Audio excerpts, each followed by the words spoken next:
우리 옆에 있는 분들에게 축복하시면서 삼자도 좋습니다. 인사하시고 예수로만 충만합시다. 인사 나누시기 바랍니다.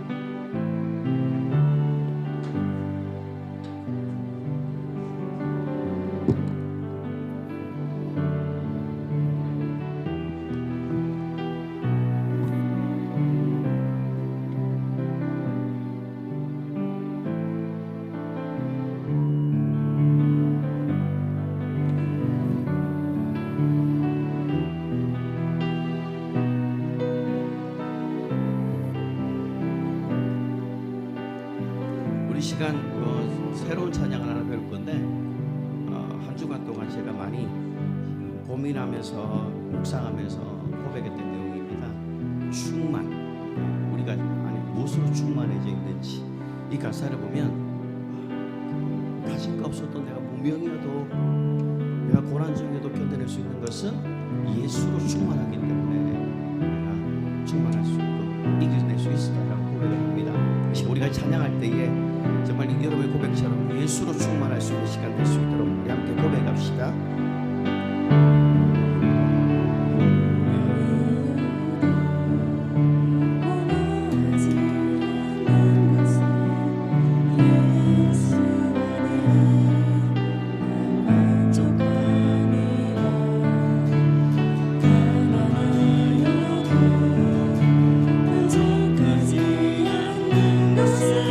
예수 안에 오직 나는 부요함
안에 있는 험한 영들아 예수 이름으로 명령하노니 떠나갈지어다. 우리 안에 어떤 것들아 떠나갈지어다. 예수에는 다른 것들로 채워지지 않게 하시고 오직 예수로만 채워지게 하여 주시옵소서.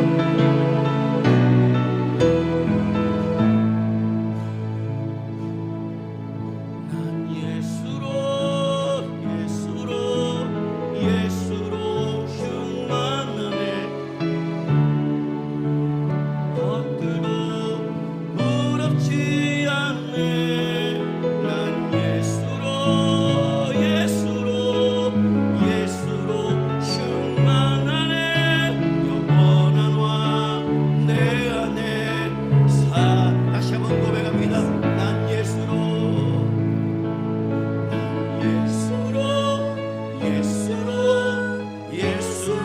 충만하네. 세상 풍파도 부럽지 않네. 난 예수로 충만하네. 영원한 왕 내 안에 사랑해. 우리 마지막으로 난 예수로 충만하네.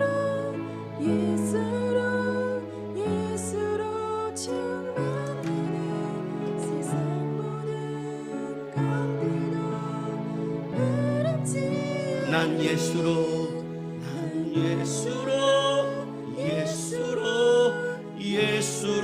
충만하네. 영원한 왕 내 안에. 우리 마지막으로 한 번 더 힘껏 두 손 높이 들고 난 예수로 난 예수로 충만하네. 세상 모든 풍파도 더럽지 않네. 난 예수로 충만하네. 영원한 왕 내 안에 살아계시네.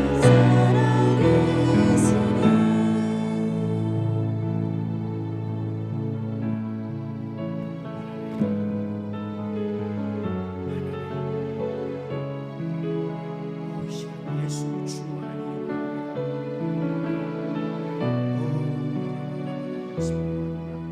이 시간 우리가 예수로 충만해지기 원하나이다. 예수로 충만해지기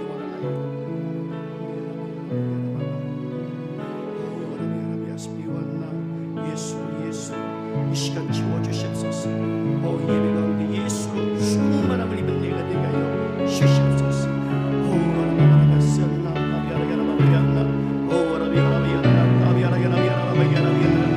우리 안에 있는 험한 영들아 떠나갈지어다. 세상에 헛된 것들로 채워졌던 그 공허한 마음들이 예수로 채워질지어다. 예수로 채워질지어다. 오늘 예배 가운데 예수로 충만해질 수 있는 예배가 되게 하여 주시옵소서. 한 사람 한 사람 만지시고 예수로 충만해질 수 있는 시간 되게 하여 주시옵소서.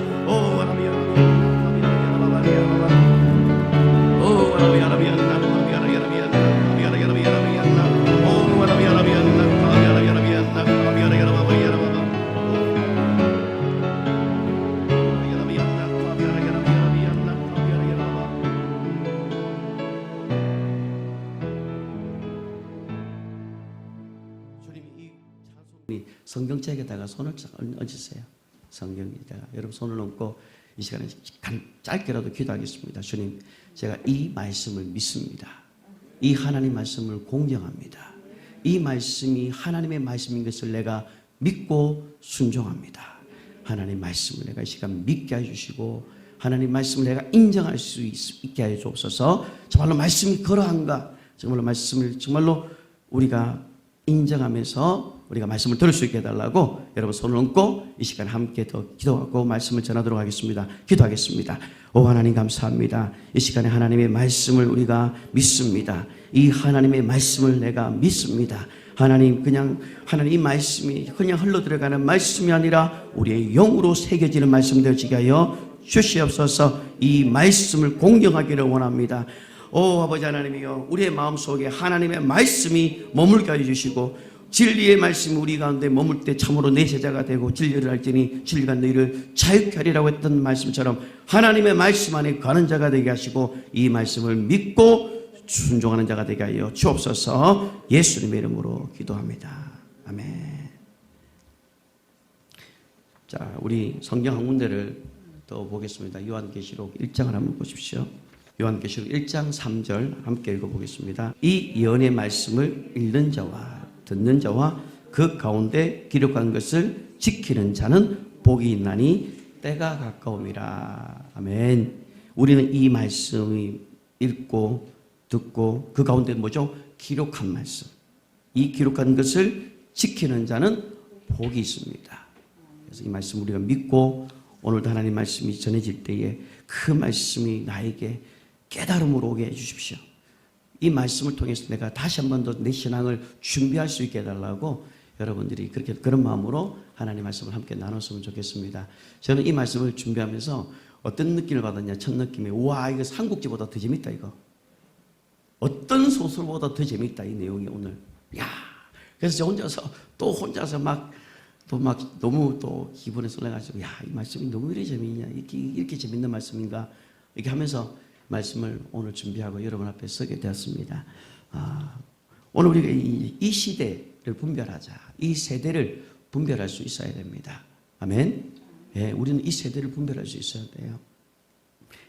그래서 이 세대가 어떤 세대인지를 우리가 분명히 알고 그 세대를 분별하면서 우리가 성령 안에 껴 있으면서 영적으로 분별하면서 여러분들이 이 주님을 준비할 수 있는 그런 자들이 되셔야 됩니다. 자, 요한계시록에 보면 우리가 읽었던 요한계시록 13장을 이제 가보시면 짐승 2마리가 나옵니다. 그래서 거짓 선지자가 이때 등장을 한다고 나오는데 나중 마지막 때가 되면 반드시 거짓 선지자가 나오게 되어져 있습니다. 그리고 이 거짓 선지자는 쉽게 말하면 생존 면허증을 발급을 해요. 그 면허증이 없으면 생존 불가능한 것을 모든 이 나라에 다 발급을 합니다. 그래서 계시록 13장 16절과 17절을 보시면 그 모든 자 곧 작은 자나 큰 자나 부자나 가난한 자나 자유인이나 종들에게 그 오른손이나 이마에 표를 받게 하고 그리고 이 표를 누구든 이 표를 가진 자 외에는 매매를 하지 못하게 하니 이 표는 곧 짐승의 이름이나 그 이름의 수라. 여기 보면 생존 면허증이라고 말할 수 있어요. 이거 없으면 살 수가 없는 그런 시대가 온다라는 거예요. 그 일명 짐승의 표라고 하는 생존 면허증을 이제 발급받아야만 다 살 수 있고 매매도 가고 하여튼 모든 일들이 다 처리가 되는 거예요. 이유가 뭐냐? 이 세계 경제를 통제하려고 하기 때문에 그래요. 지금 이 코로나로 인해서 이 나라가 우리를 조정하고 통제하는 시스템 속에 이미 들어와 있어요, 지금. 그래서 우리가 영적으로 깨어있지 않으면 이 정부가 하는 일에 다 따라가 버리면 여러분들이 분별력을 놓쳐버려요. 그러니까 이거는 그냥 좀 하나의 예행이라고 보시면 돼요, 이거는. 실제로 나중에 진짜 그 선지자가 일어나면 아무것도 못 합니다. 이 오른손에 이 표를 받지 않으면, 이마에 표를 받지 않으면 아무것도 할 수 없는 그런 상황에 처하게 됩니다. 그러니까 먹고 매매할 수 없기 때문에 어떻게 돼요? 굶어 죽게 된다는 거예요. 이렇게 매매를 할 수도 있고 666이라는 이런 걸 주는 이유는 저는 이게 666이 뭐 바코드다 저는 그건 잘 모르겠어요. 저는 그걸 말하고 싶은 게 아니니까. 어쨌든 짐승이 주는 표가 있다라는 것은 성경에 이미 말씀하고 있는 거고 이것은 바로 경제활동을 통제를 해서 자기에게 경배하게 만들려고 한다라는 거예요. 이거 이제 성경을 보면서 이제 찾아볼 겁니다. 근데 그 짐승이 뭐냐면 적 그리스도라고 성경은 이야기를 하고 있어요. 그래서 이 적 그리스도가 나타나서 전 세계를 통제하는 그런 통제권을 가지게 되는 겁니다. 그래서 이 적 그리스도가 하는 일들 가운데 한 가지가 뭐냐면 이제 주님의 재림이 때 보면 전 3년 반 이후 3년 반이 있는데 딱 환란 들어가기 전에 이 적 그리스도가 등장해서 이제 임기 초기에 이스라엘과 평화 협정을 맺게 됩니다. 그래서 이스라엘에게 이렇게 말해요. 야, 너희들 제3성전을 이제 지어라. 내가 보여줄게. 저 아랍, 저기 오는 그런 외세 공격들을 내가 다 막아줄게. 뭐 옆에 있잖아요. 이집트, 이란, 특히 이란 같은 경우는 이스라엘을 잃어가거든요. 저거를 갈아 엎어버리겠다. 지도상에서 없애버리겠다고 하는 게 이스라엘이 가지고 있는 정세란 말이에요. 그러면 그런 주변에 있는 나라들로부터 내가 보호를 줄 테니까 나랑 평화협정을 맺자라고 이야기를 해요. 그리고 대신 평화협정을 맺으면 내가 너희들이 마음껏 예배를 드릴 수 있도록 하겠다. 그러면서 구약의 제사가 이제 부활하겠죠. 그죠? 자, 그렇게 해서 쭉 하다가 이제 3년 반 성경에는 뭐라고 되어 있냐면 42달이라 되어 있어요. 42달이 뭐냐면 딱 3년 6개월이거든요. 자, 그런데 이때 이제 아랍으로부터 모든 공격으로부터 내가 너희를 보호해줄 테니까 너희들 무기를 다 해제시켜라. 그러면 그 국방비에 들어가는 그 모든 그 돈이 어디로 가냐면 경제에 집중하게 돼 있어요. 우리나라도 국방비가 어마어마하게 많이 들어가는데 그거를 만약에 우리 경제를 살리는 데 들어가 보세요. 벌써 선진국 될 겁니다. 지금 이스라엘이 너 무기를 해체해라. 내가 지켜줄 테니까. 그래서 그들이 가지고 있는 무기를 다 해제하게 만듭니다. 그리고 그 돈으로 경제를 살리는 데 집중해서 이스라엘이 부흥이 일어나요. 막 경제가 막 부흥하게 되는 그런 일들이 일어난다라는 겁니다. 자, 그런데 즉 그리스도가 이 이스라엘과 맺었던 이 평화 협정, 이 언약을 깨뜨린다라고 말하는 거예요. 언제냐? 바로 3년 반이 지나면 이제 3년 반 동안은 허락을 했다가 이제 그 3년 반, 후 3년 반 그때부터 이제 이제 자기의 본색이 드러나게 되는 거예요. 자, 13장 5절을 여러분 한번 보세요. 자, 읽겠습니다. 또 짐승이 과장되고 신성모독을 말하는 입을 받고 또 42달 동안 일할 권세를 받느니라. 자, 42달 동안 3년 6개월 동안 이제 이 적그리스도가 등장해서 이제 자기가 용에게 사탄에게 그 권세를 부여를 받아요. 그래서 적그리스도가 등장해서 이제 처음에는 위장으로 평화협정을 맺었다가 3년 만에 딱 지나게 되면 이제 그때부터 환란이 들어갑니다. 근데 그 전에 이미 주님이 한 번에 휴거는 하게 돼 있어요. 성경에 보면 무천년설을 주장하는 게 있는데 무천년설은 캐톨릭에서 말하는 거예요. 근데 보면 어떤 교단에서 무천년설을 주장을 하는 데가 있습니다. 근데 그분들이 다 외국에서 교육받아 와가지고 그거를 펼치는 거예요. 근데 그거는 어디에서 나오느냐? 캐톨릭에서 나왔던 사상이에요. 근데 성경은 환란 전 휴거가 있어요. 그리고 나서 그 이후에 나중에 이제 또 뒤에 가보면 19장, 20장에 다 설명할 거지만 아마게돈 전쟁이 나오고 곡간마고의 전쟁이 나옵니다. 자, 그런데 그 전에 이 환란 전에 하나님께서 휴거를 한번 하십니다. 그때 여러분들이 올라가야 돼요. 안 올라가면 어떻게 되면 남아가지고 이 대환란을 경험을 해야 돼요.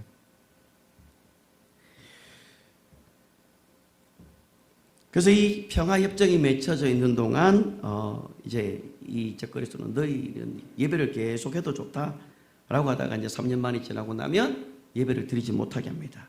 그러면서 어떻게 되냐면 결국은 나를 경배하라라고 이야기를 해요. 자, 이게 구약에 보면 계시록이 이제 묵시록이라고 그러면 다니엘도 묵시록입니다. 그래서 다니엘서 12장 11절을 한번 보십시오. 자, 읽어보겠습니다. 자, 매일 드리는 제사를 폐하며 멸망하게 할 가증한 것을 세울 때부터 1290일을 지닐 것이요. 자, 보세요. 매일 드리는 제사. 그 구약의 제사는 매일 드렸잖아요. 이 제사가 회복이 돼요. 그리고 드리다가 나중에 이제는 이것을 패버립니다. 그리고 멸망에 가증한 것을 세우거든. 이게 뭐냐면 이제 적그리스도가 이제는 그 성전을 헐어버리고 그 성전 안에다가 자기 우상을 세워서 그것을 경배하라라고 말해요. 자, 마태복음 24장을 또 보겠습니다. 마태복음 24장 15절. 자, 읽겠습니다. 마태복음 24장 15절 읽겠습니다. 그러므로 너희가 선지자 다니엘이 말한 바 멸망에 가져간 것이 거룩한 곳에 쓰는 것을 보거든 읽는 자는 깨달을진저. 이게 대환란이거든요. 자, 이때 멸망에 가져간 것이 그 하나님의 그 성전에 세워지는데 그 성전을 허물고 그다가 뭐가 들어가냐면 이 멸망에 가져간 것을 어디다가 세우냐면 지성소 안에다가 세워버립니다. 여러분, 지성소는 하나님의 임재를 상징하는 곳인데 그걸 헐어버리고 그 지성소 안에다가 그들이 가장 거룩하게 여기는, 이스라엘 백성들이 가장 거룩하게 여기는 그 장소를 더럽게 만들어버려요. 거기에 멸망에 가져간 것이 있었거든 이라고 말하는 거예요. 그 다음 마가복음 13장에도 나옵니다. 마가복음 13장 14절. 멸망에 가져간 것이 서지 못할 곳에 쓴 것을 보거든 읽는 자는 깨달을진저. 그때에 유대에 있는 자들은 산으로 도망할지어다. 네. 멸망에 가져간 것이 세워진다. 이 말은 뭐냐면 적 그리스도가 직접 유대인이 성전 안으로 들어가서 거기에다가 우상을 세우는데 아까 말했던 것처럼 지성소 안에다가 자기 이름을 올려버리는 거예요. 이게 마치 하늘나라에서 루시엘 천사가 가장 높은 보좌 위에 자기 이름을 올리려고 했던 그 가증한 일이 이스라엘 땅에서 시작이 된다는 거예요. 자, 그리고 한 군데 더 볼까요? 다니엘서 또 보겠습니다. 11장 31절. 다니엘서 11장 31절 읽겠습니다. 군대는 그의 편에 서서 성소 곧 경고한 곳을 더럽히며 매일 드리는 제사를 폐하며 멸망하게 하는 가증한 것을 세울 것이며, 그 다음 30절 그 언약을 배반하고. 그러니까 적 그리스도가 등장해서 전 3년 반에는 평화협정 맺어서 하는 거예요. 그러니까 얼마 전에 작년이었습니까? 네덜란드에서 평화협정을 맺으려고 했던 일들이 일어났는데 코로나 때문에 안 보였거든요. 그래서 저는 보고 깜짝 놀랐어요. 와, 하나님이 코로나를 통해서 저지시킨 건가 싶을 정도로. 그래서 우리는 그런 어떤 세상의 시대를 분별하면서 이때가 어느 때인지를 우리가 이걸 분별할 수 있어야 돼요. 그런 영적인 통찰력이 여러분들이 있어야 우리가 이 땅에 살아가더라도 우리가 준비할 수가 있거든요. 지성소까지 들어가가지고 성경기구를 다 부숴버리고 그 다음에 지성소에 우상을 세웁니다. 그리고 온 세상을 향해서 나에게 경배할 것을 갖다가 법령으로 선포해버립니다. 여러분, 법령이 얼마나 무서운지 아십니까? 우리나라에 법령 하나 딱 떨어지니까 보세요. 꼼짝을 못해요. 자, 그래서 데살로니가 후서에는 이렇게 말을 하고 있습니다. 데살로니가 후서 신약 성경 데살로니가 후서 2장 335쪽입니다.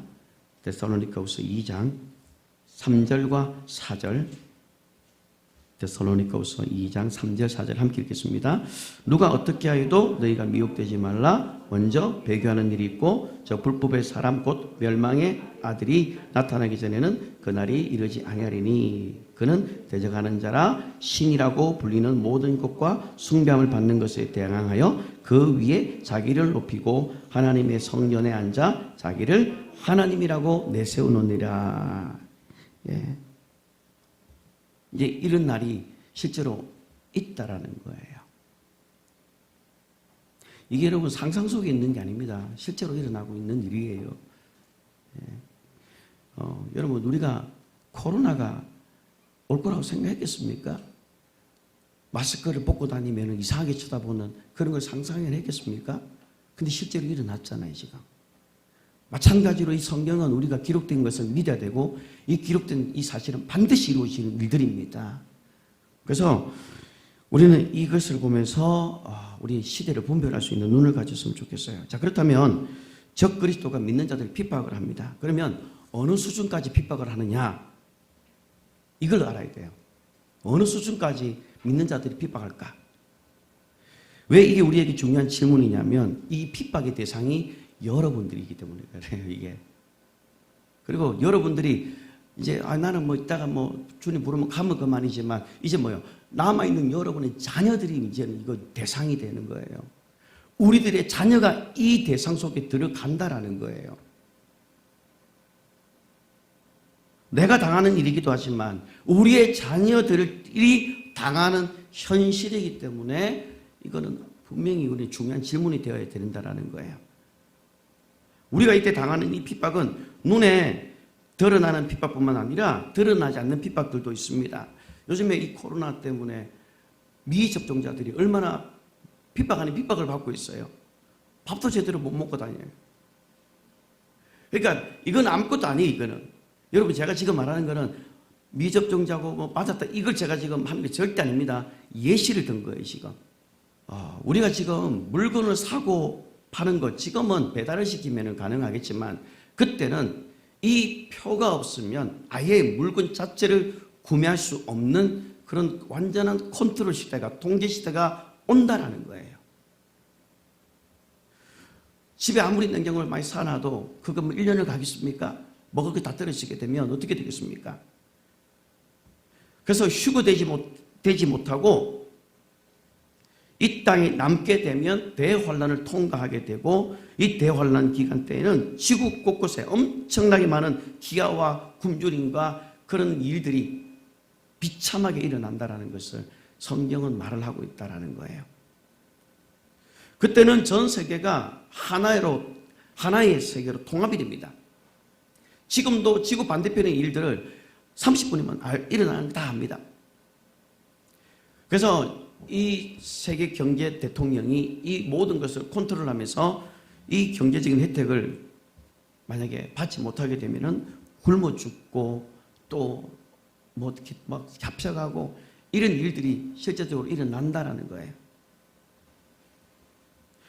지금도 언론을 통제를 하면서 그것들을 다 틀어막고 있는 시대라면 나중에 대환란 기간 때는 말도 마십시오. 그때는 진리가 보이지 않아요. 요한계시록 13장 한번 보십시오. 다시 요한계시록 13장 4절 5절을 보시면은 용이 짐승에게 권세를 준다는 말이 있습니다. 요 용은 옛ben곳 마귀 사탄인데 용이 짐승에게, 이게 뭐냐면 첫 번째 짐승이에요. First beast라 돼 있어요. 그러니까 우리 한글 성경에는 안 나와 있어요. 영어 성경에는 첫 번째 짐승, 처음 짐승. 그 다음에 또 12절에 보시면 내가 보면 또 다른 짐승이 나오죠. 이게 두 번째 짐승이에요. 근데 이 짐승에게 뭘 줍니까? 적 그리스도에게 권세를 준다라는 거예요.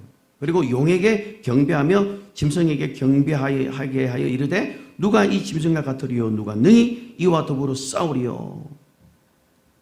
그 다음 5절도 또 그 짐승이 과장되고 신성모독하는 말을 입을 받고, 신성모독이라는 것은 뭐냐면 하나님의 서당 루시엘이 사탄이 됐던 것처럼 이 적 그리스도는 예수의 일을 흉내냅니다. 그리고 이 거짓 선지자는 성령께서 하시는 그 일들을 통해서 거짓된 예언을 해서 전 세계 사람을 미혹을 하게 되는 거예요. 자, 그래서 이 대환란 기간 동안에는 사탄의 능력을 입은 자가 등장하면서 이제 온 세계를 미혹하게 하는 거예요. 그리고 거짓 선지자는 어떤 종교적인 목적으로 일하는 자가 아니라 종교 지도자이지만 거짓 선지자로 세계 경제를 좌지우지할 수 있는 그런 권세를 가진 자예요. 특히 제가 어제 검색해 보니까 이란 같은 경우는 대통령이 신학교를 나왔어요. 그러니까 우리 말하는 일반 신학교가 아니라 알라를 믿는 신학. 그러니까 종교 지도자예요. 종교 지도자인데 대통령이 됐던 거예요. 예를 들면 이런 일들이 실제적으로 일어날 수가 있다라는 거예요. 자, 그래서 이 적 그리스도의 통치 아래서 거짓 선지자가 종교와 경제를 좌지우지하는 그런 지도자가 된다라는 겁니다. 자, 다시 한 번 더 보겠습니다. 13장 15절과 16절. 자, 한번 읽어보겠습니다. 요한계시록 13장 15절 16절. 먼저 15절 읽어볼게요. 그가 권세를 받아 그 짐승의 우상에게 생기를 주어 그 짐승의 우상으로 말하게 하고 또 짐승의 우상에게 경배하지 아니하는 자는 몇이든 다 죽이게 하더라. 자, 여기 보면 그가 권세를 받아 그 짐승의 우상에, 이 짐승이 뭐냐면 둘째 짐승입니다. 둘째 짐승이 권한을 받아서 첫째 짐승의 우상에게 생기를 불어넣어 줍니다. 그리고 이 첫째 짐승의 우상의 말을 하는 그런 기이한 일들이 일어나는 거예요. 그리고 그 우상에게 뭐예요? 첫째 우상에게 절을 하지 않는 사람은 모두 죽이게 만들어버리는 거예요. 자, 그래서 16절도 한번 읽어보겠습니다. 그가 모든 자 곧 작은 자나 큰 자나 부자나 가난한 자나 자유인이나 종들에게 그 오른손이나 이마에 표를 받게 하고 라고 되어 있어요. 15절에 보시면 그가 권세를 받아라는 말이 있죠. 이게 아까 말씀드린 둘째 짐승입니다. 그리고 그 짐승의 우상에게 이거는 첫째 짐승이에요. 그래서 이때부터 짐승의 표가 실행이 되는 거예요. 그리고 모두가 적 그리스도에게 예배하도록 절하도록 강요를 한다는 거예요. 소위 오늘날로 말하면 예배 인도자에 따라서 성도들이 쫙 가서 예배를 인도하는 것, 나가는 것처럼 이 적 그리스도에게 거짓 선지자가 이 하나님을 이 적 그리스도에게 경배하도록 그렇게 끌고 간다는 겁니다. 그래서 만약에 읽어보면 어떻게 됩니까? 17절에 보시면 자, 읽어보겠습니다. 누구든지 이 표를 가진 자 외에는 매매를 못하게 하니 이 표는 곧 짐승의 이름이나 그 이름의 수라. 자, 표를 받지 못하게 되면 매매를 못하게 됩니다. 그런데 이걸 주는 이유가 뭐냐면 통제하는 것이고 적 그리스도에게 경배하게 하기 위해서 이걸 발급을 시키는 거예요. 이걸 받지 않으면 아무것도 못하는 그런 시대가 곧 온다라는 거예요. 제가 유튜브에 구독자 한 분이 저한테 기도 요청을 하셨습니다. 인천에 사시는 분인데 자기가 이제 이 백신을 맞지를 않는다고 이렇게 나는 믿음을 지키면서 백신을 맞지 않겠다고 하신 거예요. 예, 맞으신 분들에 대한 그거 없습니다. 그분이 그냥 간증이니까. 근데 나는 끝까지 맞지 않겠다고 하니까 회사 그 병원에서 계속 강요를 하는 거예요. 계속 강요를 하다가 나중에 결국은 회사에서 그 병원에서 퇴사가 나온 거예요. 결정해서 나가게 된 거예요. 그래서 이분이 기도 요청을 한 거예요. 목사님, 제가 이렇게 해서 나오게 됐는데 하나님께서 준비한 좋은 직장을 주시도록 기도해 주십시오 라고 요청이 들어왔길래 알겠습니다. 여러분, 저도 몰랐지만 지금 우리가 사는 시대가 지금 이 정도 와 있어요. 이 정도.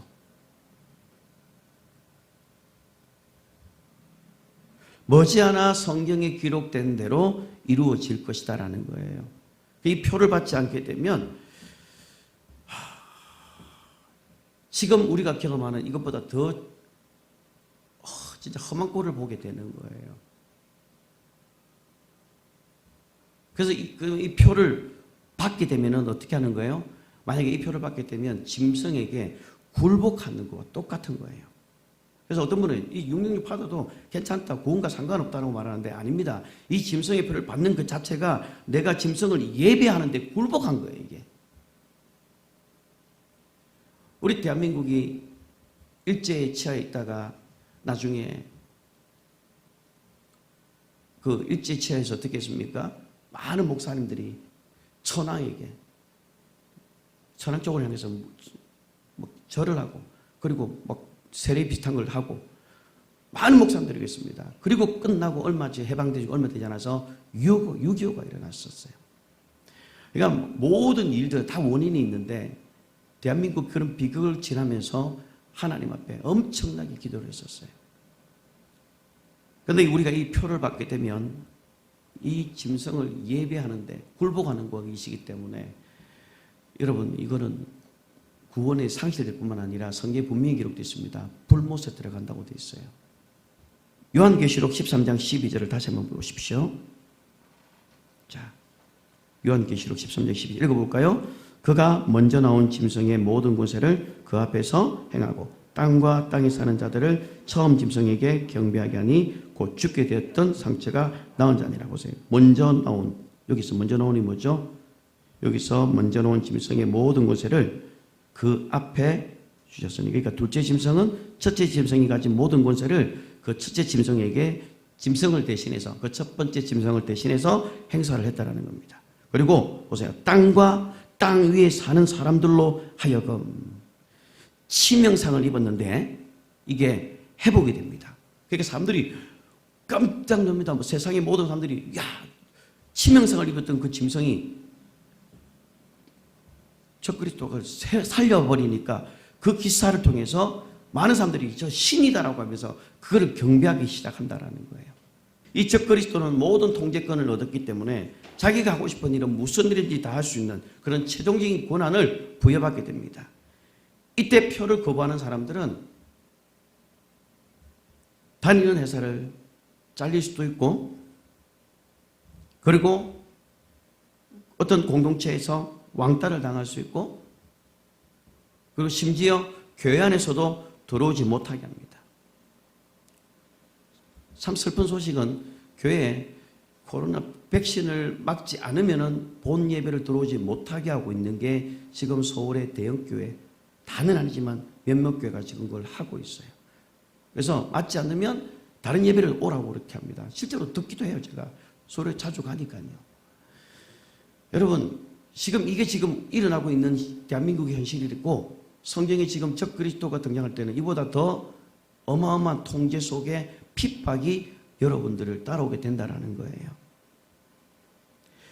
이때 표를 거부하면은 감옥에 들어가기도 하고, 심한 고난을 당하기도 하고, 어떤 경우는 매매를 할 수 없으니까 굶주려 죽는 거예요. 아이는 배고파 죽거든. 엄마 배고파, 밥 줘, 엄마 배고파. 막 하는데 먹을 게 있어야죠.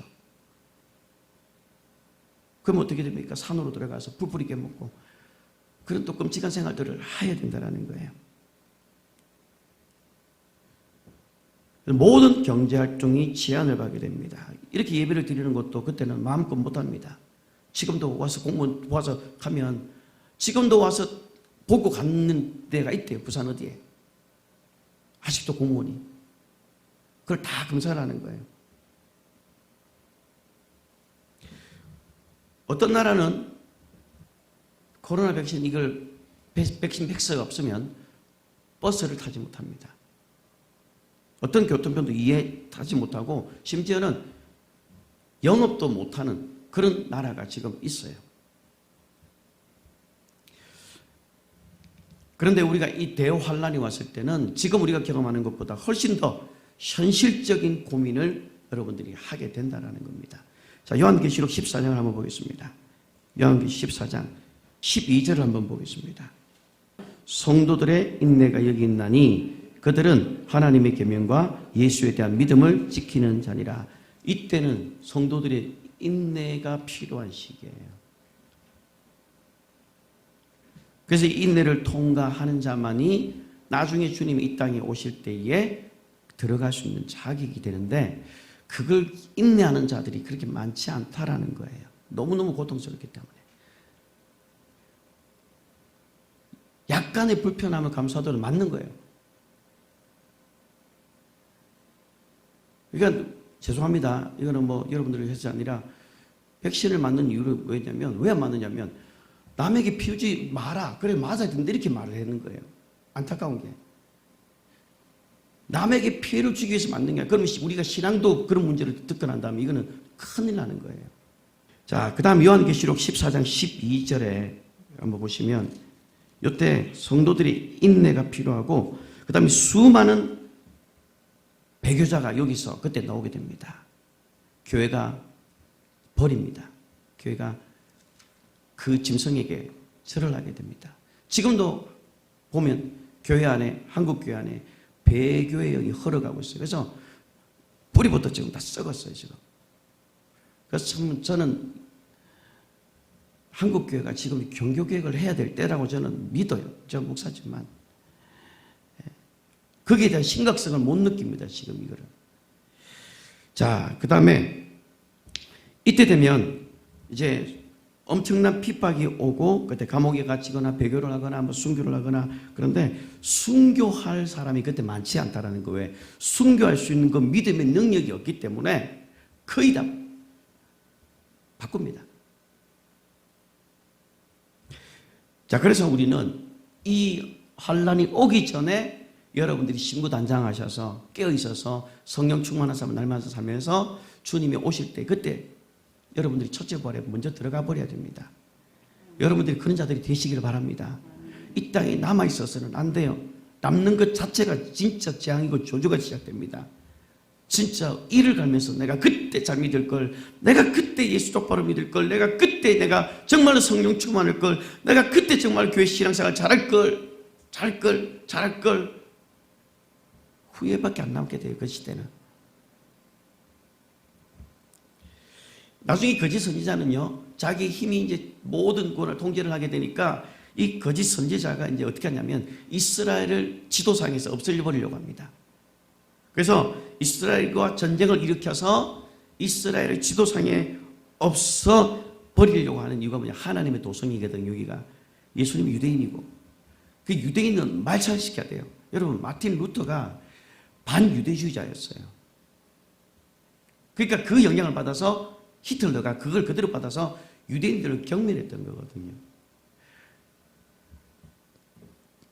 그래서 이 이스라엘을 지도상에서 없애기 위해서 이적 그리스도가 어떤 일을 하냐면 이제는 전 세계 군대를 다 모읍니다. 자, 그게 어디 나오냐면 요한계시록 16장 한번 보세요. 이 14장, 15장을 다 읽을 수는 없고 중요한 부분만 설명해 드립니다. 자, 요한계시록 16장 13절과 14절. 또 내가 보매 개구리 같던 새 더러운 영이 용의 입과 짐승의 입과 거짓 선지자의 입에서 나오니 그들은 귀신의 영이라 이적을 행하여 온 천하 왕들에게 가서 하나님 곧 전능하신 이의 큰 날에 있을 전쟁을 위하여 그들을 모으더라. 그러니까 하나님과 이제 큰 전쟁을 벌이려고 전 세계 왕들을 다 모집합니다. 그게 뭐 유엔일 수도 있고 뭐 OECD 될 수 있고 뭐 될 수 있지만 하여튼 전 세계 왕을 이적 그리스도가 거짓 선지자죠. 거짓 선지자가 그 왕들을 모읍니다. 자, 그래서 그들이 모여 있는 곳이 어디냐? 바로 아마겟돈이라는 장소예요. 여기 히브리 말로 하르마게돈이라는 뜻인데 이 아마겟돈에 이 왕들을 모아서 여기서 아마겟돈 전쟁을 벌이게 되는 거예요. 자, 16장 16절도 한번 또 보십시오. 자, 읽겠습니다. 새 영이 히브리어로 아마겟돈이라 하는 곳으로 왕들을 모으더라. 자, 모으는 이유가 뭡니까? 하나님을 대적하기 위해서 이 전쟁을 이제 준비를 하게 합니다. 그러니까 전 세계 대통령을 다 모으는 거죠. 그들에게 이적을 보여주면서 미혹하게 만들어서 와, 당신이 신이다 하면서 그의 말을 안 들을 수가 없게 되는 거예요. 자, 그런데 이런 일들이 이제 아마겟돈에 만약 어떤 전 군대가 모여있다는 것을 여러분들이 살아생전에 이걸 본다면 이거는 이제는 성경 그대로 아마겟돈 전쟁이 일어나는 거예요. 사실 우리는 이 전쟁을 보면 안 돼요. 안 보고 그냥 첫째 벌에 주님 오실 때에 그냥 우리는 비밀리 휴가 돼야 됩니다. 올라가야 돼요. 전 세계 군대가 아마겟돈이라는 곳에 모일 때에 그때 우리는 이게 성경에 이게 일어나는 일이구나, 이게 실제로 있구나, 그걸 보게 되는 거예요. 이게 끔찍한 일들 보게 되는 거예요. 15절도 한번 보십시오. 자, 그래서 성경에서 뭐라고 말하냐면 16장 15절을 한번 읽어보겠습니다. 읽겠습니다. 보라, 내가 도적같이 오리니 누구든지 깨어 자기 옷을 지켜 벌거벗고 다니지 아니하며 자기의 부끄러움을 보이지 아니하는 자는 복이 있도다. 예. 도둑같이 오는 거예요, 주님이. 그때 여러분들 깨어 있어야 되는 거예요. 내가 옷을 벗고 있는지, 어떤 옷을 입고 있는지, 이걸 내가 벗고 다니는, 벌거벗은 인간이처럼 벗고 다니면서 자기의 수치를 모르고 부끄러움을 모르고 살아가는 그런 자가 되지 말고 깨어 있으라 라고 말하는 거예요. 예수 그리스도의 의의 옷을 입고 성령의 충만함을 입고 여러분들이 신부단장하면서 깨끗한 세마포옷을 여러분들이 항상 준비하고 있어야 된다는 거예요. 이적 그리스도는 예수 그리스도께 대항하기 위해서 힘을 합치는데 이게 이제 아마겟돈 전쟁이라고 부르는 거였어요. 그 다음 19장 19절도 한번 보겠습니다. 자, 19장 19절. 자, 읽어보겠습니다. 큰 성이 세 갈래로 갈라지고 만국의 성들도 무너지니 큰 성 바벨론이 하나님 앞에 기억되신 바 되어 그의 맹렬한 진노의 포도주 잔을 받음에. 자, 이게 뭐냐면 일곱 번째 천사가 대접을 붙습니다. 그런데 그 앞에 보면 인이 나와요. 일곱 천사 인이 나오는데 인할 때 한번 일단은 휴거가 있어요. 그런데 요때 일곱 대접이 불 때 이때에 주님이 재림을 해요. 세상의 임금을 모아서 그가 하나님을 대적하려고 했을 때에 그때에 백마를 타고 온 그 예수 그리스도가 와서 그들을 한순간에 죽여버리는 거예요. 아마겟돈 전쟁에서. 거짓 선지자가 전 세계 왕들을 모으고 군대를 모아서 하나님을 대적할 때 그때 예수님이 재림을 하는데 이때 적 그리스도는 예수님을 대항하기 위해서 군대를 지휘하고 그리고 예수님은 성도들과 함께 그리고 천사들과 함께 오신다라고 성경은 말해요. 그것을 뭐라고 하냐면 재림이에요. 다시 돌아오는 거예요. 자, 요한계시록 19장 14절 15절 한번 보겠습니다. 좀 넘겨서 요한계시록 19장 14절 15절 다 같이 읽겠습니다. 자, 하늘에 있는 군대들이 희고 깨끗한 세마포 옷을 입고 백마를 타고 그를 따르더라. 그의 입에서 예리한 금이 나오니 그것으로 만국을 치겠고 친히 그들을 철장으로 다스리며 또 친히 하나님 곧 전능하신 이의 맹렬한 진노의 포주틀을 밟겠고. 여기 보시면 하늘에 있는 군대들, 성도들과 함께 주님 오실 때에 하늘의 군대들과 함께 온대요. 그 어떤 모습이에요? 희고 깨끗하다 되어 있죠. 화이트, 그 다음에 푸어, 깨끗한 세마포 옷을 입었다라는 거예요.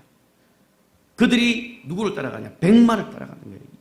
백마는 누가 탔습니까? 예수 그리스도가 탔잖아요. 근데 이걸 흉내내는 이단이 있잖아요. 근데 이 이단은 하늘에서 안 오고 땅에서 좀 다니잖아요. 그러니까 잘못된 거예요, 이게. 자, 근데 여기서 참 재밌는 건 뭐냐면 그의 입에서 예리한 금, 이 예리한 금은 뭐예요? 성령의 금이에요. 하나님의 말씀이에요. 그래서 입에서 나와서 하는 순간 그 아마겟돈에 모였던 그 수많은 군대들이 한순간에 싹 사라져 버리는 거예요. 예리한 금이 나와서 그들을 치버립니다. 그리고 그들을 철장으로 다스리고 또 친히 하나님과 전능하신 이가 맹렬한 진노의 포도를 주면서 그들에게 진노를 퍼붓게 됩니다. 예수님께서 입에서 예리한 금이 나왔다. 이 말이 여러분 우리에게 얼마나 힘이 되는지 아십니까? 예수님께서 그냥 훅 하니까 한순간에 먼지 날리듯이 다 사라져 버리는 거예요. 하나님께서 하나님을 대적하는 그것들을 파멸시켜 버렸다라는 것입니다. 요한계시록 19장 20절과 21절에도 설명이 되어 있습니다.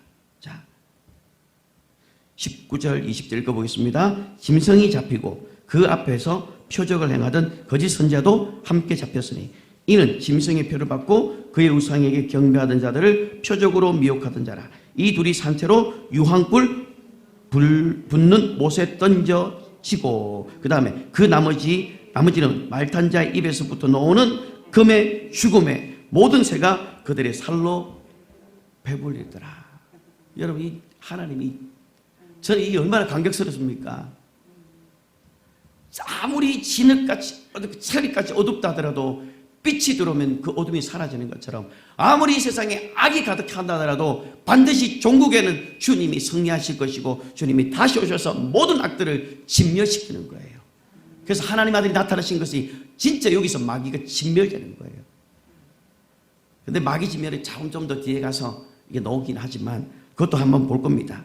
자, 어쨌든 그 나머지는 말탄자 입에서부터 나오는 금에 죽고 그 다음에 또 재밌는 게 있어요. 모든 새가 그들의 살로 배부르다. 그러니까 온 땅의 새들을 불러서 그 죽은 자의 시체를 먹게 만들어버려요. 자, 17절과 18절 한번 보십시오. 요한계시록 19장 17절 18절 읽어보겠습니다. 또 내가 보니 한 천사가 태양 안에 서서 공중에서 나는 모든 새를 향하여 큰 음성으로 외쳐 이르되 와서 하나님의 큰 잔치에 모여 왕들의 살과 장군들의 살과 장사들의 살과 말들과 그것들을 탄 자들의 살과 자유인들이나 종들이나 작은 자나 큰 자나 모든 자의 살을 먹으라 하더라. 여기 보시면 전쟁을 일으켰던 모든 장군들, 그 참여했던 모든 사람들, 심지어 짐승의 표를 받았던 그 모든 사람들까지 이 새가 와서 다 먹어버리는 거예요. 죽이게 해주고 새들의 밥이 되는 거예요. 그런데 참 재밌는 표현이 뭐냐면 17절에 보면 하나님의 큰 잔치라고 그래요. 이때는 우리 입장에서는 악이 멸망하는 그런 그렇기 때문에 하나님의 큰 잔치뿐만 아니라 악이 처참하게 멸망하는 것을 보게 되는 거예요. 새들의 먹이가 되는 거예요. 온 세계에 있는 새들을 다 불러 모아서 그 새가 그 시체를 먹게 만들어 버리는 거예요. 그러니까 어떻게 해요? 깔끔하게 정리하는 거예요. 하나님께서 썩은 시체에다 남기지 않고 깔끔하게. 이게 마지막 아마겟돈의 전쟁의 마지막 장면입니다. 그러니까 아마겟돈의 결론이 뭐냐면 반드시 주님은 승리하시고 그때 주님이 재림하셔서 남아있는 자들을 다 진멸하는 거예요. 그러면 그때 믿음을 지킨 자들이 있을까요? 거의 없다고 봐야 돼요. 그때 거의 배교를 했다고 보시면 돼요. 그만큼 믿음을 지키기 힘든 대환란 기간이 아니에요. 혹 그들 가운데 정말로 믿음을 지킨 자들이 있다면 주님께서 그들도 데려가시겠죠. 그러나 우리는 그때 남아있으면 안 된다라는 거예요. 이 장면, 아마겟돈 이 장면이 바로 이 세상의 최종적인 종말을 말합니다. 그래서 예수님께서 재림하실 때 적그리스도를 진멸시키고 세상의 모든 무기를 없애버리고 하나님을 대적했던 그 군대, 연합군들이 해체시켜버립니다. 자, 근데 여기서 성경이 끝나는 게 아니에요. 그 다음 단계가 있습니다. 그 다음 단계가. 저는 이 단계를 볼 때 너무 가슴 벅찼어요. 왜? 저와 여러분이 여기에 갈 수 있는 자가 자이기 때문에. 자, 하나님을 대적했던 모든 자들이 새 먹이가 됩니다. 그리고 짐승, 이 짐승도 잡힙니다. 그래서 유황불에 들어가게 돼요. 그 다음에 적그리스도 거짓 선지자가 먼저 그 유황불에 들어가 버립니다. 잡아가지고 아마겟돈 전쟁에서 먼저 집어넣어요. 자, 그리고 미혹을 당해서 이 짐승의 표를 받은 자들도 그때 불못에 던져지게 되는 겁니다. 그리고 이제 남은 자들이 이제 주님을 믿고 따르는 사람만 이 땅에 남아있게 되고, 그러면 어떻게 됩니까? 그때 예수님께서 천년 왕국이 이 땅에서 시작이 된다는 거예요. 할렐루야. 천년 왕국이 여기서 시작이 되는 거예요. 어떤 분들은 천년 왕국은 이렇게 그림자다라고 하는데 아닙니다. 성경이 분명히 읽는 자는 듣고, 이 예언의 말씀을 듣고 읽는 자에 깨달아 읽는 자는 복이 있다라는 거예요. 요한계시록을 한번 보십시오. 20장 4절을 한번 보세요. 요한계시록 20장 4절. 이게 우리에게 소망이 됩니다. 20장 4절 읽겠습니다. 또 내가 보좌들을 보니 거기 앉은 자들이 있어 심판하는 권세를 받았더라. 또 내가 보니 예수를 정언함과 하나님 말씀 때문에 목뱀을 당한 자들의 영혼들과 또 짐승과 그의 우상에게 경배하지 아니하고 그들의 이마와 손에 그의 표를 받지 아니하는 자들이 살아서 그리스도와 더불어 천년 동안 왕노릇하리라. 그들이 죽었지만 순교를 당하거나 임의 표를 받지 그렇게 굶어 죽더라도 하나님께서 다 살려내는 거예요. 그래서 뭐 하는 거예요? 그리스도와 천년 동안 왕노릇하는 겁니다. 이 땅에 예수 그리스도가 왕으로 통치할 때에 우리 성도들은 왕은 아니지만 그 왕의 자녀로서 이 땅에서 왕의 자녀로서 천년 동안 사는 그 축복이 있다는 거예요. 우리는 이걸 기억하면서 신앙생활을 해야 되는 거예요. 우리 삶에 고난이 오고 어려움이 오고 핍박이 오고 정말로 예수를 배반할 정도의 어떤 극한 어떤 어려움이 오더라도 우리는 이걸 기억하면서 내가 끝까지 믿음을 지키고 차라리 내 죽음으로 내가 모든 것을 갚아버리겠다. 그리고 주님이 이것을 기억하실 것이고 내가 죽음으로 내가 그냥 내 믿음을 지키자. 이런 믿음이 있어야 되는데 순교자의 이 믿음 영성이 있어야 되는데 오늘날에 참 안타깝습니다. 자, 이때는 예수님께서 오셔서 이 땅 이 지상에 천년 왕국을 세우는데 천년 동안 이어집니다. 그래서 예수님께서 이 땅에 왕국을 세우시고 그곳에 믿는 모든 자들이 그 땅에 머물게 됩니다. 그리고 거기서 이스라엘 백성들은 성도들에 의해서 말씀의 양육을 받게 됩니다. 천년 동안. 그리고 그 뒤에 보면 이제 잠시 마귀가 풀어지는 게 나오는데 어쨌든 휴거된 성도들은 이 천년 왕국의 통치 가운데 들어가게 됩니다. 그래서 에덴 동산에서 존재했던 그 모든 것들이 인간의 타락으로 다 잃어버렸는데 이때 천년 왕국이 만유가 회복이 되는 단계예요. 우리가 한 번도 경험해보지 못할 또 우리가 경험할 수 있는 나라가 바로 이 천년 왕국이고 저와 여러분이 경험해야 되고 저와 여러분들이 들어가야 될 이 천년 왕국을 여러분들이 기억하셔야 됩니다. 이 천년 왕국 기간에는요 100살이 되어도 출산을 한답니다.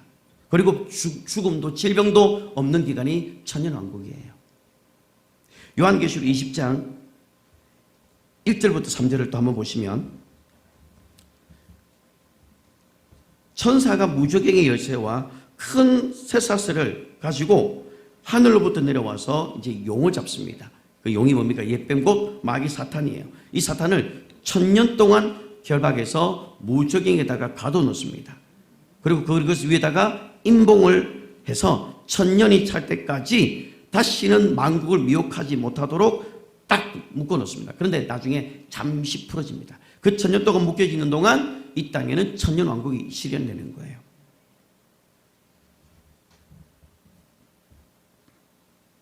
자, 그러면 1000년 동안 결박되어 있는 이 사탄이 잠시 풀리면서 이때 뭐가 있냐면 7절부터 8절 한번 20장 7절과 8절 한번 읽어볼까요? 1000년이 참에 사탄이 그 옥에서 놓여 나와서 땅의 사방 백성 곧 곡과 마곡을 미혹하고 모아 싸움을 붙이리니 그 수가 바다의 모래 같으리라. 이게 뭐냐면 곡과 마곡의 전쟁이에요. 아마게돈 전쟁과 또 다른 겁니다. 그리고 20장 10절에 보시면 또 그들을 미혹하는 마귀가 불과 유황못에 던져지니 거기는 그 집성과 거짓 선지자도 있어 세세토록 밤낮 괴로움을 받으리라. 자, 요때 이제 나중에 보시면 9절에 보면 사탄이 패망하는 게 나와요. 그들이 지면에 널리 퍼져서 성도들의 진과 사랑하시는 성을 두름에 하늘에서 불이 내려와 그들을 태워버리는 겁니다. 그러면서 그때 마귀가 완전히 끝장이 나요. 그리고 이미 먼저 들어갔던 누가 들어갔죠? 짐승과 거짓 선지자가 이미 그 유황 불못에 이미 던져져 있었고 이제 그 이후에 뭐가 들어가는 거예요? 미혹하는 마귀가 불과 유황못에 들어가면서 이제는 모든 것이 끝이 나게 됩니다. 자, 그런데 여기서 또 끝이 안 나요. 또 재밌는 것은 더 감격스러운 일이 있는데 그것이 뭐냐면 고린도전서 15장 24절을 여러분 한번 찾아보십시오. 그 후에는 마지막이니 그가 모든 통치와 모든 권세와 능력을 멸하시고 나라를 아버지께 바칠더라. 아멘.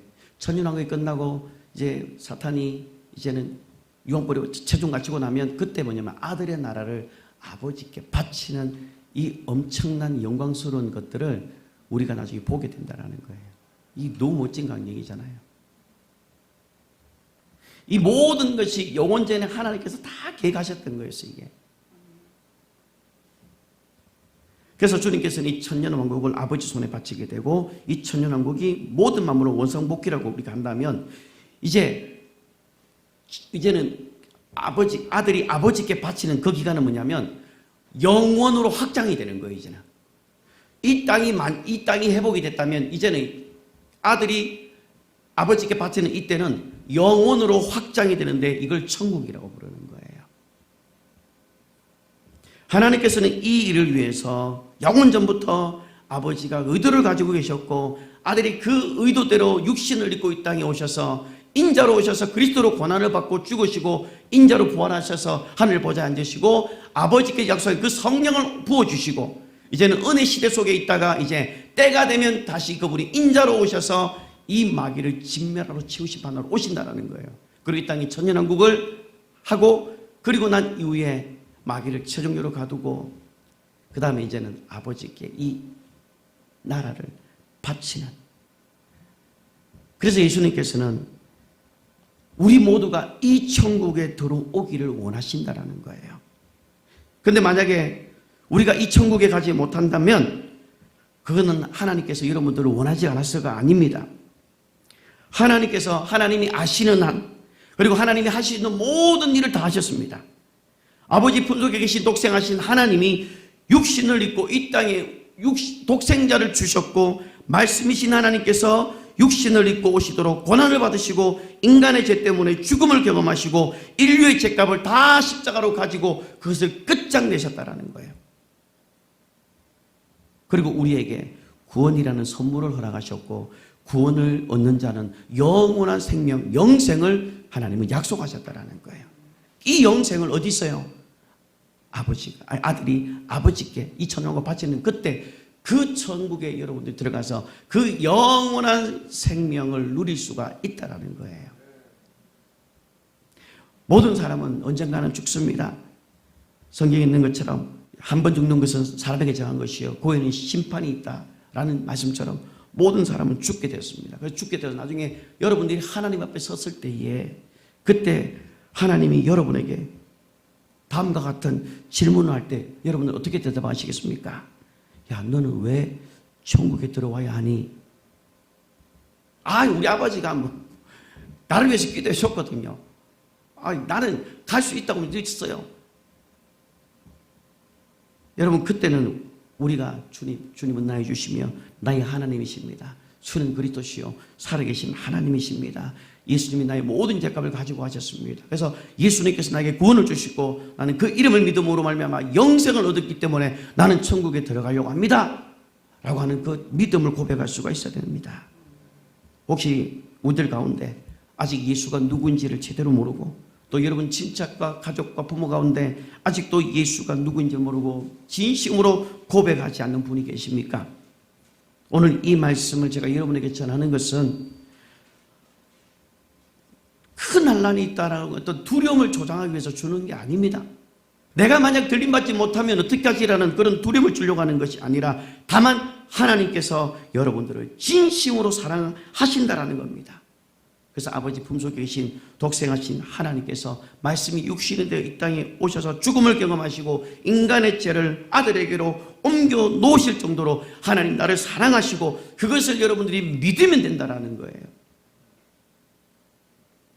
그래서 예수님께서는 죽으셔서 천국에 갈 길을 활짝 열어주셨다고 성경은 이야기를 합니다. 이 말씀을 찾고 말씀을 정리하겠습니다. 히브리서 10장입니다. 10장 19절 20절 읽겠습니다.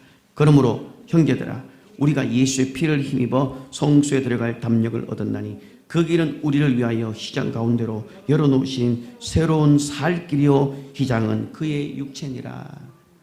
예수 그리스도를 통해서 그 천국에 들어가는 문을 열어놓으셨다라는 겁니다. 지금 이 시간에 여러분들이 나는 천국을 가고 싶습니다. 그래서 나는 예수님이 나를 십자가에 죽으시고 나의 모든 죄를 옮겨가셨고 그 예수를 믿음으로 내가 천국의 문이 내가 열린 것을 내가 믿습니다 라고 고백하시는 분들이 계시면 오늘 이 시간에 여러분들이 다시 한 번 더 여러분의 신앙을 점검하시면서 한 번 더 여러분들이 고백할 수 있기를 바랍니다. 한 번 죽는 것은 사람에게 정한 것이요 그 후에는 심판이 있는 것이고 여러분들이 이 영원한 천국에 들어가기 위해서 결국 예수님께서는 영원 전부터 계획하셨던 그 일들이었던 거예요. 여러분들은 갈 수 있을지 모르지만 만약 여러분이 자녀가 못 간다면 이거는 슬픈 일이에요. 그래서 이 시간 이걸 놓고 우리가 기도하실 때 하나님 나도 가지만 우리 자녀들도 같이 갈 수 있게 해주십시오. 우리 부모님도 이곳에 갈 수 있게 해주십시오. 이 영원한 천국에 갈 수 있도록 하나님 구원의 역사를 우리 가정에 부어주시옵소서. 사랑하는 이 영혼을 주님 하나님을 만나게 하시고 예수 그리스도를 주라고 고백할 수 있는 그 놀라운 구원의 역사를 하나님 허락해 달라고 이 시간에 우리가 기도하시면서 기도합시다. 여러분 이 시간 우리는 예수 그리스도로 인해서 천년왕국에서 천년 동안 누릴 뿐만 아니라 나중에는 영원한 천국에 들어갈 수 있는 자라면 이제 여러분 말고 이걸 모르는 자들이 있다면 이 시간 그들을 위해서 중보하며 기도합시다. 하나님 그들이 예수 그리스도를 알게 하여 주옵소서. 이 영원한 생명의 길을 들어갈 수 있는 은혜를 허락해 달라고 우리 함께 이 말씀을 생각하시면서 기도하겠습니다.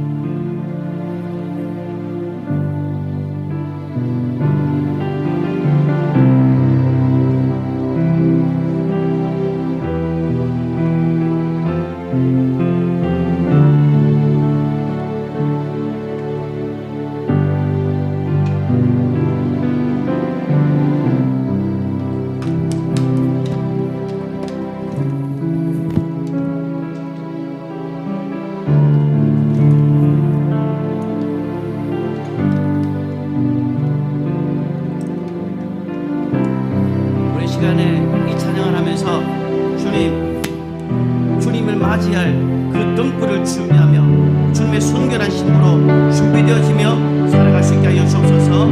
이 시간 내 삶에 아무리 역경과 고난이 오더라도 그 첫째 부활에 들어가는 그 소망을 가지고 살아갈 수 있게 해달라고 우리 찬양을 통해서 함께 고백합시다.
속에 담을 만한 기름이 없어서 주님이 올 때에 내가 당황하고 두려워하고 염려하고 걱정하지 않게 하여 주시옵소서.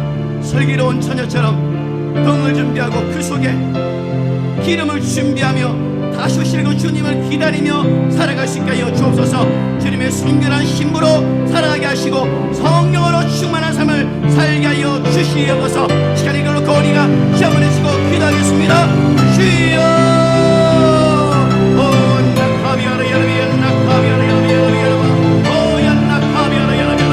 주님의 순결한 신부로 반양되게 하여 주시옵소서. 주님의 신부로 하나님의 등불을 준비하며 하나님 아버지 오실 모실 길을 예비하는 자가 되게 하여 주시옵소서. 주님이 오실 그 길을 준비하는 주님의 순결한 신부로 살게 하여 주시옵소서. 아버지 하나님의 시간에 주님의 깨어있는 신부로 살게 결단하게 하여 주시옵소서.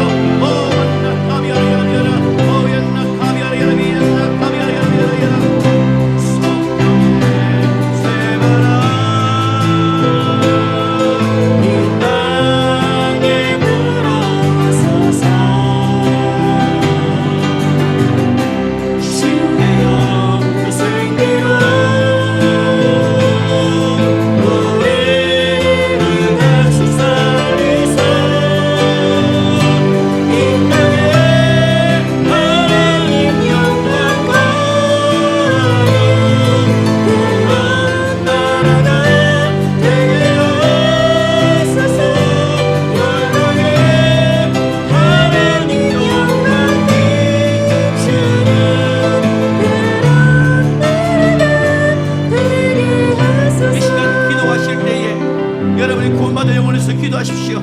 하나님, 내 사랑하는 가족 중에 한 사람이 아직도 구원을 받지 못하여 이 땅 가운데 미련함을 두고 살아가고 있습니다. 하나님, 그가 영혼을 구원을 받게 하시고 하나님 저 천국으로 갈 수 있도록 주님이 역사하여 주시옵소서. 하나님의 사랑하는 부모님과 자녀와 형제와 가족들이 사랑하는 자녀가 예수 그리스도를 믿고 하나님의 나라로 들어갈 수 있는 축복을 허락해 해달라고 신 여러분의 영혼을 위해서 주여만 하시고 우리 함께 기도합시다. 주여 아버지 하나님이여, 아버지 하나님, 우리 가족 가운데 믿지 않은 자들이 있습니다. 아버지 하나님, 그들이 하나님을 알게 하시고 하나님 그 영원한 천국으로 입성할 수 있는 하나님의 축복을 허락하여 주시옵소서. 그들이 예수 그리스도를 주로 고백하게 하시고 예수 그리스도가 나를 위해 십자가에 죽었다는 사실을 믿고 그가 구원받아서 하나님의 자녀가 되어 하나님의 천국에서 천년 동안 살 뿐만 아니라 영원한 나라 천국에 들어가며 살 수 있게 하여 주시옵소서. 나는 우리 남편과 자녀들이 예수 그리스도를 영접하게 하시고 그들에게 복음을 감당해 전할 수 있게 하여 주시옵소서.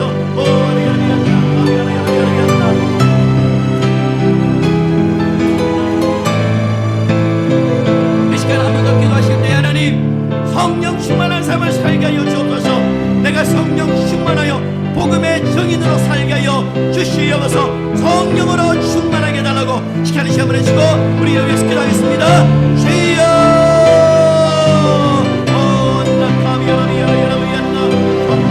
성령 하나님 충만하게 원합니다. 우리의 영혼을 성령으로 충만하게 하여 주시옵소서.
하나님, 주님은 분명히 다시 오신다고 했지만 우리는 그 약속을 믿지 아니하고